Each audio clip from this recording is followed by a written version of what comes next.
نن د میدان وردګو ولایت د سرې میاشتې له لوري د جلریز ولسوالۍ په 1500 اړمنو او سیلاب ځپلو کورنیو خوراکي توکي وویشل شول.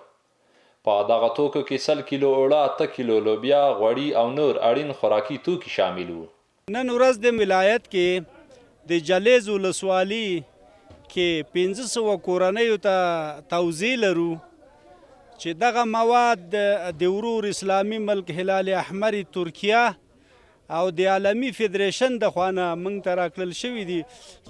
ته قلمه مواد دي چې دلته د جلریز ولسوالۍ خلکو ته ویشل کیږي چې په هغو کې 100 کیلو چې 2 بوجۍ اوړه دي، 10 لیتره غوړي دي او 25 کیلو تقریبا وریجې دي او 8 کیلو لوبیا ده او په دې کې بیا بسکوټ هم شامل دي، بوره هم شامله ده او شین چای هم شامل ده.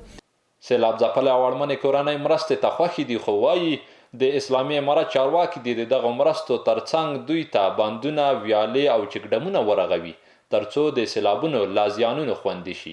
تشکر مؤسسه هلال احمر که برای ما کمک کردن، مقصد از این کمک کرده برای ما که یک کارهای بنیادی کنن که منطقه مثلا زمین ها را سیل برده، باغدر ما جور شود، بندهای جوی جور شود که ما در مشکلات یو هستیم، کمبود آب داریم. راغلی او د خلکو فصلونه مسلونه د مونږ ویوړه او د سره میاشته راغله جایونه سروې کړ، ویې کتل دغه کومک یې موږ سره وکړه. موږ غواړو چې زما را روان ده بعد د دې نور کومکونه موږ سره وسي، په دې کومک خو هېڅ هم نه کېږي. بلخوا د ترکي سرې میاشتې استازی وایي چې د راتلونکي ژمي لپاره به له اړمنو خلکو سره د افغاني سرې میاشتې په همکارۍ اړینې مرستې وکړي. موسسې دي چې په افغانستان کې فعالیتونه لري، دوامداره موږ دوی سره مجلسونه لرو، اړیکې لرو. د راتلونکي ژمي په اړه هم بعضې پروګرامونه لرو د خوراکي موادو د هغه خلکو دپاره چې هیڅ د ژمي امکانات نه لري او ډېر په سختو شرایطو کې دي.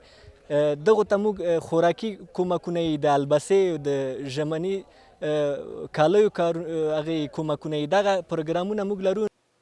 ورته مهال د سرې میاشتې چارواکي وایي چې په تیر یو کال کې د میدان وردګو ولایت 4500 اړمنو کورنیو ته مرسته رسولې ده.